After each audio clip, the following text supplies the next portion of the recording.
This is the CHRILLCAST. I'm Chris. I'm Billy. And I'm Timmy. I mean, Craig.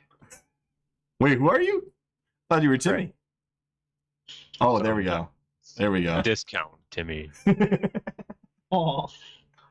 And today is what, Billy? I'm going to let you give Will's ASMR intro.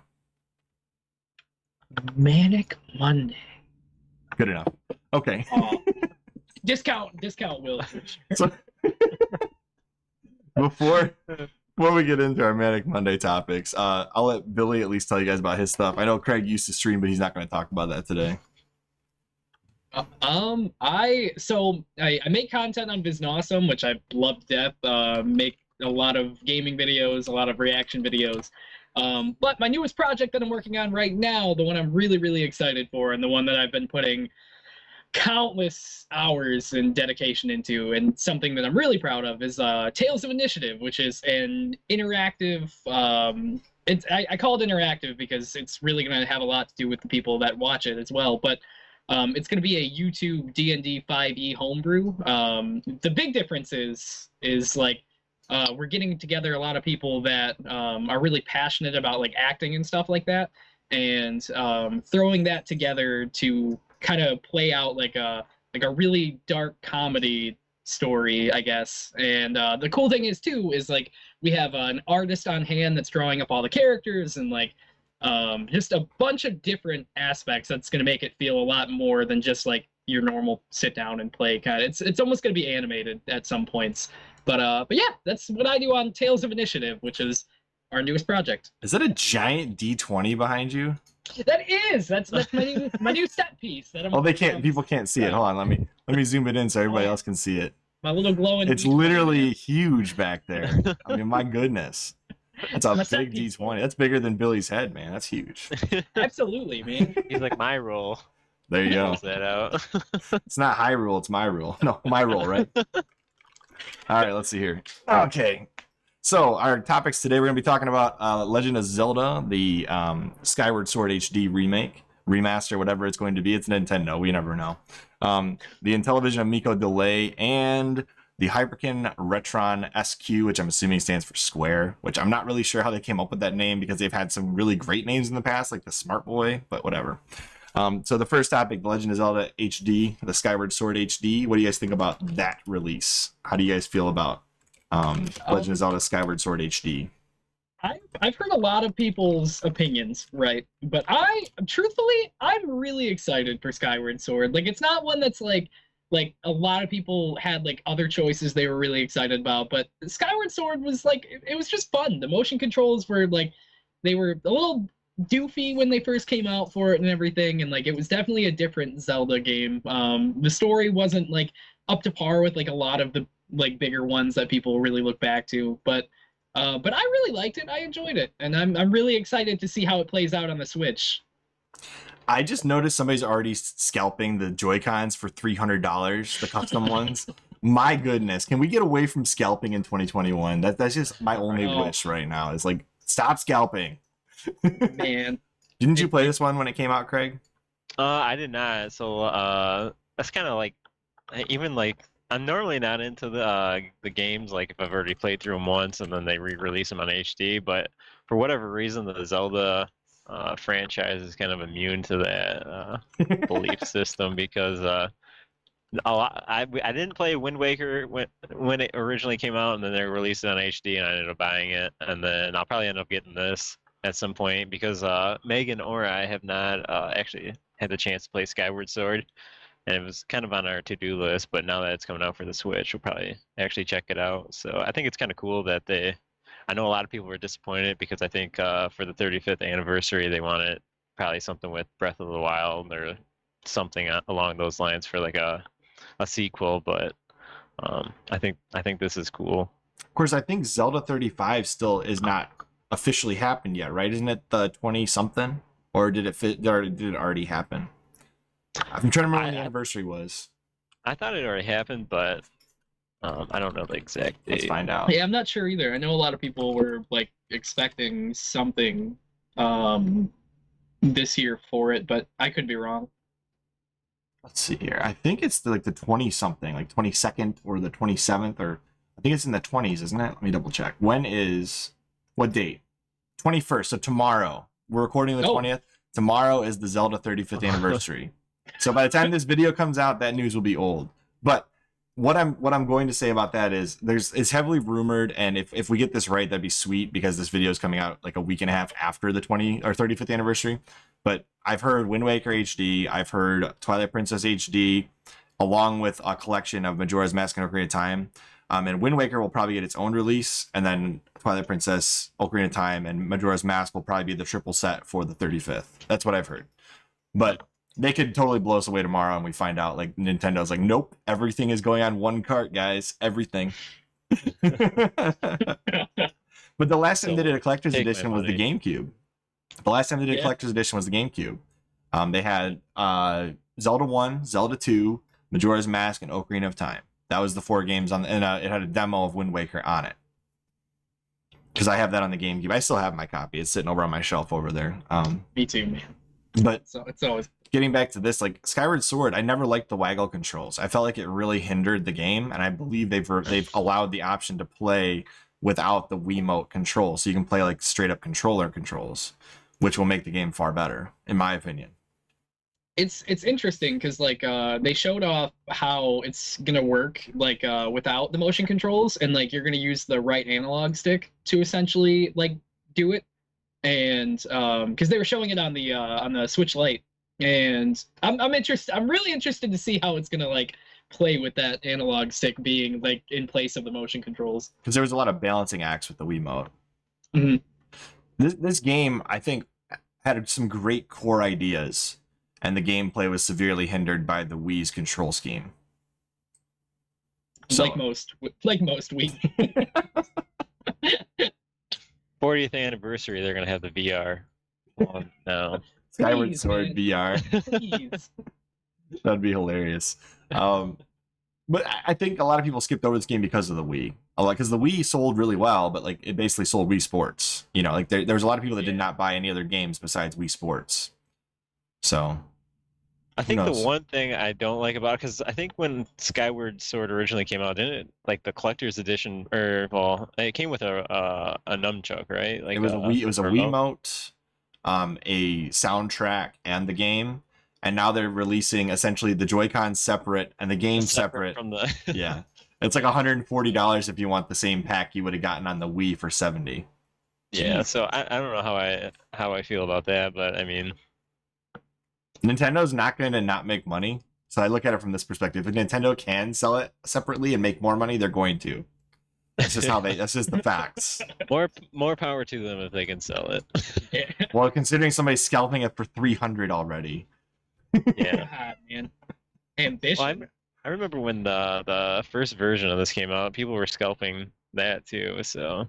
Yeah, I have the version that was, I think it was like a GameStop secondhand thing where they were taking the games out and selling the Wiimote separately and the game separately at some point, because mine came with the soundtrack brand new but did not come with the Wiimote. So I don't know if that was a GameStop thing or a Nintendo thing or a what, but at some point in time they split the package and started selling things separate.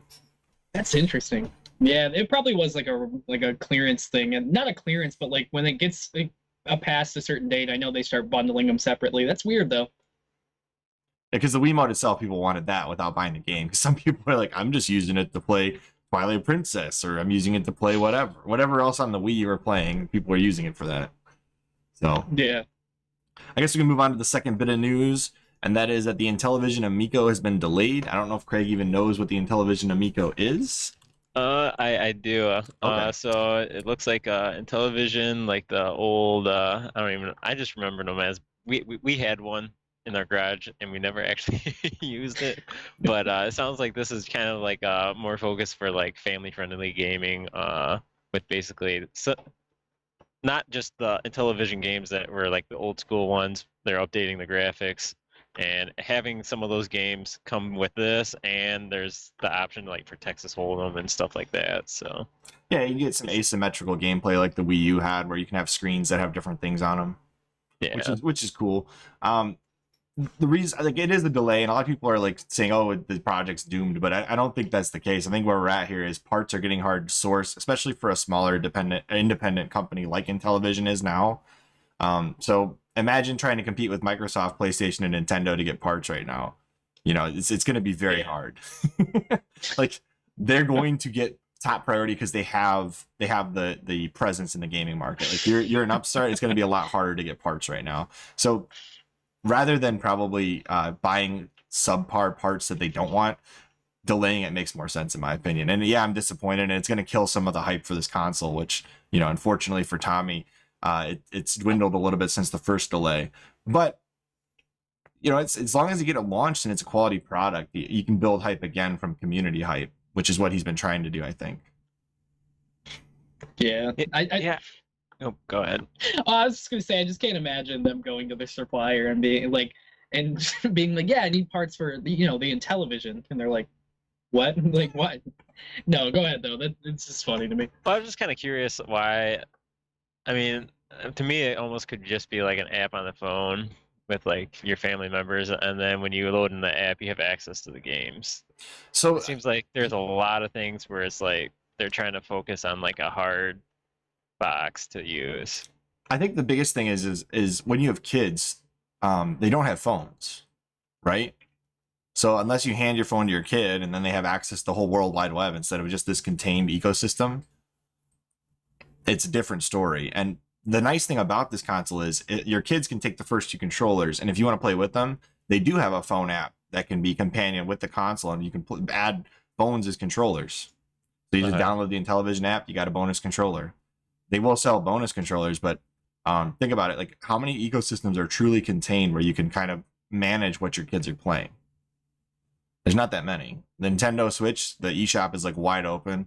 Xbox is wide open. Old school Super Nintendo. Yes, but that's a little harder to get access to. This will be a brand new system that you can buy in stores. Yeah, I don't know. And carts are getting expensive. This is how I feel about it.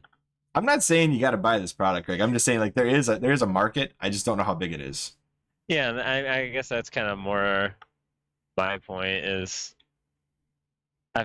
if there was a time and place, it was probably like when those consoles were coming out, right? I think everybody's kind of able to get this interconnectivity, and this kind of seems like it's cool to go back and be in the same room and all that, but I don't know if this is the right path to do that. Yeah, and that's a fair criticism. A lot of people have given that same criticism to Tommy and the Intellivision team. I haven't pre-ordered. I'll let you know what I think about it when it comes out in August. Or October. I'll come over to your house and try it out, see if you like it. Try it out. Yeah. Sounds good. I've been intrigued since I first saw it because the controller is just so different. So I'm gonna at least try it, see if I like it. But it is nice because it looks like all the games are rated E. They're all rated E, and they're all supposed to be $10 or less. He said he's not gonna. Some convenience with that, just being able to trust the company to basically make them all E, and then know that you don't have to basically follow up on all these ratings and stuff to see if it's applicable. So yeah, that's what I'm saying. Like the eShop on the Switch, like there is everything from kindergarten or kids, whatever the lowest rating is, E. There's like a below E rating that I cannot think of the name of right now. And is that a double E? Or it might be like double early. It might be EC, early childhood. I don't remember. But there's all the way from E to, I don't think they have any XXX games, but everything up to that point, I think they have. Way to release that on the Switch. What a good job. Anyways, so like the eShop, it's just this massive behemoth and everything's there. Like this is a more content moderated, kid-friendly position for families. So if you're in that position where you want something like that, like this would be a good console to get. I'd be really interested to just come back and follow up and see actually how many of these they end up selling. Yeah, I think their pre-orders were somewhere around, and this was before they had to put a delay in, but I think they were somewhere between 10 and 20,000 at the beginning.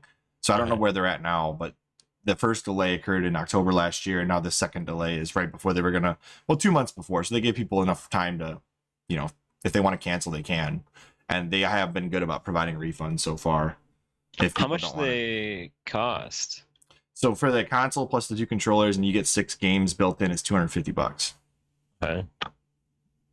I know it seems a little steep, but when you think about the fact you get 2 controllers and 6 games and some other stuff, like, it's not the worst thing in the world. The Wii was the same price, and it came with 1 game. But you had Nintendo. So, give and take. Yeah.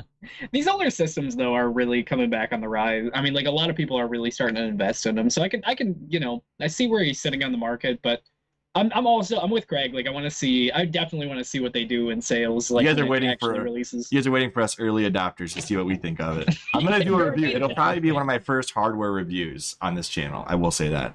I'll let you guys know. I will not hold back. I'm not getting paid by Intellivision or anything like that. I will not hold back on my review. So Tommy, As he slips a 20 in your pocket. And I think the interesting thing is, like, a lot of people that were originally with Intellivision when they started are still with that portion of the company.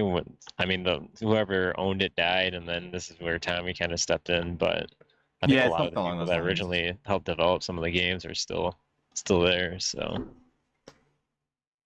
Billy, your D20 is distracting me with his color changes. Hey, Anyways. listen, man, it's beautiful. All right. It's free promotion. It's amazing. So I want to talk about one more thing today, guys. Manic Monday. This is actually what was supposed to be the main topic, but we spent like 10 minutes on Intellivision. So whatever. Good for you, Tommy. More coverage. And we've had Tommy on our podcast before, by the way, Craig. He's pretty cool. The Hyperkin RetroN Sq. This thing came out of nowhere. Somebody sent a link of this to me, and I was like, what is this? So this is essentially a RetroN that's been gutted down to just Game Boy, Game Boy Color, Game Boy Advance ports to play Game Boy carts on your TV. So for all those people that missed out on the GameCube Game Boy player, on the Analog Pocket, this is available for $75, and you can play your Game Boy carts on your TV. Game Boy, Game Boy Advance, and Game Boy Color carts on your TV. $75, comes with a controller. And it's a USB controller. It's an actual Hyperkin USB controller that you can plug into your PC and use it for like SNES emulation and that kind of stuff. So it's a nice controller, actually. I just wonder, like, so this market is huge. Apparently a lot of people like Game Boy games, but how many people still have carts that want to play them on their TV? I imagine that's a smaller market than, say, like the Analog Pocket, where it's going to have lots of adapters for like TurboGrafx, Neo Geo Express, those kinds of things. Or Neo Geo Pocket. I'm sorry, I said that wrong. Oh, as somebody that like loves, like, I love the few that I do have, and like, as somebody who just broke their Game Boy player CD the other day. How do you even do that? Dude, it breaks my heart every day. But like, going to get a new one is like literally almost $25 more than that system right there. It is. So yeah.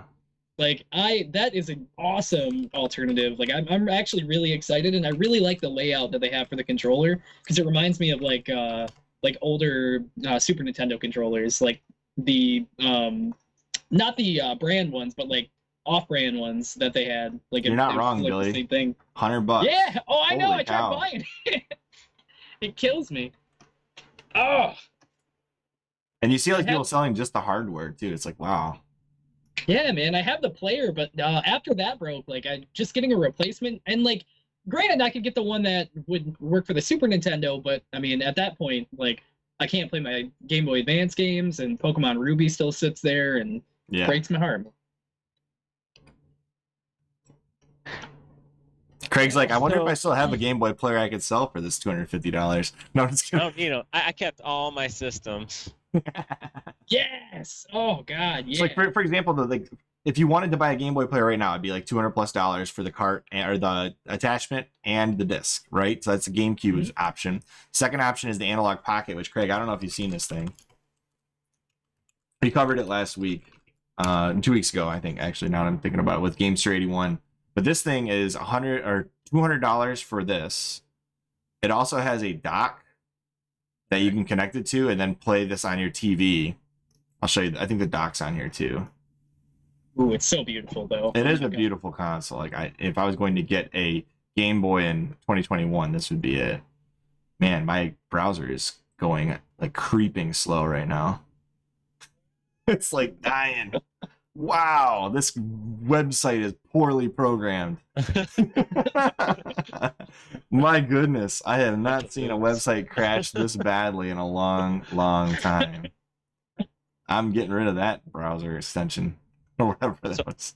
Sorry. So I think this stuff is pretty cool. I guess my qualm with all this is at what do you actually own when you buy like a Game Boy cartridge, right? Because I have Game Boy cartridges lying around, and I also have them on the Wii store. But to me, it's like buying a DVD, right? Like you own the DVD, but then when it transfer formats, you almost have to buy it again just to get it in Blu-ray, right? So it would be nice, regardless of what platform they decide to load these games on, if you had ownership of them, because you've already bought them once.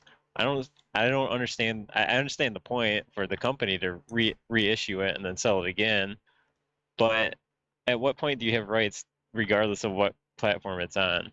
Well, this would give you the rights for your carts. Well, for your cartridges, but Yeah.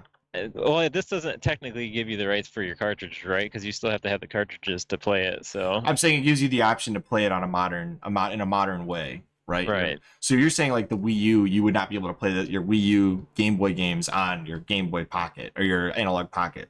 Yeah, it would just be nice if there was like a digital reservoir where you basically store all of your digital stuff, and then regardless of what it was on, you could just pull it up and then play it. I mean, I agree with that. Like, So Nintendo Right, will in never do general. that. We know this. Nintendo wants money, so they're never gonna just allow you to do that. Well, it's 'cause- kind of like Amazon ebooks. I was reading, and I found out that they can actually, like, when you buy a digital good from Amazon, you don't actually own it. right, Own you it. don't. You're basically licensing it for eternity, and they can cut you off from that service. So Which is why I hate probably Google it's Stadia. probably in their best interest as a company not to just keep canceling people's books that they bought digitally, but it would just be nice if when they say purchase this on like Nintendo eStore, if they make a new console and you buy that, you should be able to port it from an old console to the new one without really any qualms from them, because you've technically already bought it once, right? The only time Nintendo has ever offered that option was from the Wii to the Wii U. mhm. Technically speaking, there was a transfer option that you could download an app on your Wii before a specific date, and it would allow you to copy all of your Wii stuff onto an SD card that was transferable to the Wii U. But there was no way to do it from the internet perspective, and there was no way to do it if the date was missed. So that's the And only for me, time that Nintendo's allowed that. That should just be commonplace, I feel like. I mean, if a gaming company kept doing that, like, that would just be a huge plus for me. But it seems like every time a new console or new technology comes out, we got people that really love the retro stuff, and they're kind of the ones paying to find new avenues to basically to play the stuff that they've already bought. And sometimes they end up buying the same game 3 or 4 times just to play it on different platforms. We Yep. should email this conversation to Bethesda. Let them know what's going on. So really, Game Boy games in 2021, what are your options? You've got the analog, and if you want to play Game Boy Advance on a TV, Craig, on a TV, you got Look, analog if you want pocket. the same retro experience, you're not gonna get it by changing the environment. So if you put it on a TV, you're not gonna get the same experience. The way you get the same experience is by playing on the same thing. I'm with that. I'm still with it, man. Mr. Game Boy in the bottom corner here. Discount Pokemon Craig. Edition. Or I discount got Timmy. Pikachu on there. Yeah, that's a good addition. I like that one. So, but if you want to buy a modern console to play Game Boy Advance games on your TV, here's your options. You buy the analog pocket plus the dock, which is $300, and then you get a controller to do it. You buy the RetroN Sq, which is essentially a GameCube-looking Game Boy cartridge console player. Comes with a controller that you can plug into your PC and use that with emulators on your TV on your PC. Or you buy this jacked up price of a Game Boy, a GameCube add-on. Listen, man, you're just taunting me at this point, and it hurts. The RetroN, like, truthfully, if I had to make after seeing the prices for the disc, I can totally understand it, because I really want something to play my cartridges on, and Mine doesn't have a lit up screen for my Game Boy stuff, so it kills me when I'm trying to travel places. So what I just found out is Hyperkin does not sell to Canada. Yeah. Did you know that? I'm just kidding. Really? Yeah. So OEB Pete and we worked out. I'm gonna get him one from U.S. to Canada just to help him out because he was mad. He's like, man, I want this, but you can't get it from Canada. So OEB Pete's gonna get one, but most Canadians will have no access to this unless they want to buy it secondhand on eBay, which sucks. Hyperkin, fix this. Sell to Canada. What's your problem? A Canadian like cut him off in traffic one day. He's like, I'll never sell my consoles to Canada.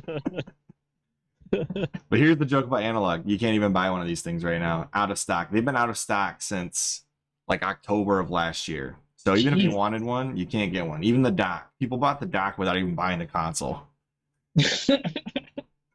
So yeah, this thing is extremely over pre-ordered. People want it badly. It's coming out in May.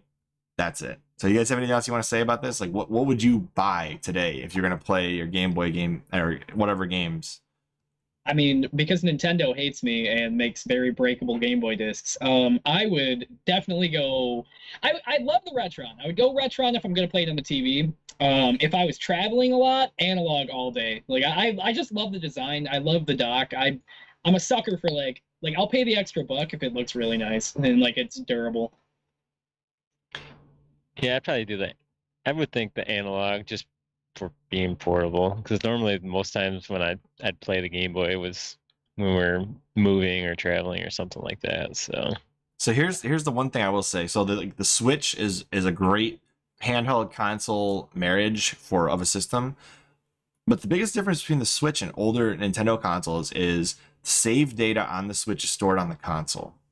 The save data for older Game Boy games is on the cartridge. So if you have this and you have what Craig has in his hands right now, you essentially have the Switch already. Just pop the cartridge out of the Retron and pop the cartridge into your Game Boy. Why do you need this? Because the battery went dead in my cartridge. I don't know.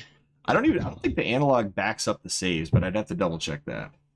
That would be cool. Like that would be a really cool feature if it does. With some of the older ones they did, analog did like the SNES and the NT Mini. I think they did have that option available and they added it. And that was nice because it allowed you to back up saves without batteries. Yeah. I don't know. This one just kind of looks sleeker, to be honest with you. If I was planning to, I wouldn't buy either of them if, like, basically I was just going to buy the analog just for the port, or I would just use my old stuff because I still have it. But if I didn't have anything and I was going to choose one, I would choose the one because just the portability. If that makes sense. But that's why I keep all my old stuff. They've got a Wii U product? What is their Wii U product? Huh. Okay. I did not know that. Uh-oh. That's a different story. We're not going to talk about that today. Future cast. Anyway, anything else you guys want to say about this? No, it looks cool, though. Looks like a GameCube to me. That's what it looks like. GameCube that only does the Game Boy player function. As always, I am Chris. I'm Billy. I'm Craig. And we will see you on the next CHRILLCAST. I'm still saying it.